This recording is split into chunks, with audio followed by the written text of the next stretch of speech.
नमस्कार शेतकरी मित्रांनो, आपण एका शेतकरी मित्राच्या शेतामध्ये आलो आहे आणि त्याच्या कपाशी पिकामध्ये खूप जास्त प्रमाणात पावसामुळे पाणी साचलं आहे.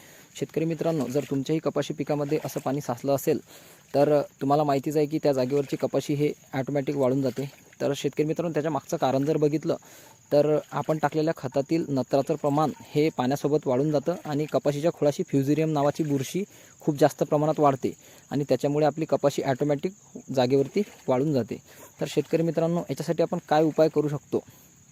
तर मित्रांनो, त्याच्यासाठी सर्वप्रथम आपण आपल्या कपाशी पिकातील पाणी हे कुठंतरी चारंडी काढून बाहेर काढण्याचा प्रयत्न करा आणि त्याच्यानंतर प्रतिपंप 40 ग्राम ब्ल्यू कॉपर आणि 40 ग्राम रूट झन तसेच 100 ग्राम 19-19 खत किंवा युरिया याची पंपामध्ये टाकून ड्रिंचिंग करा. ज्या भागामध्ये आपल्या पाणी साचलं आहे त्या भागातील पाणी बाहेर काढल्यानंतर त्या कपाशीच्या खोडाशी पंपाच्या साहाय्याने ड्रिंचिंग करा.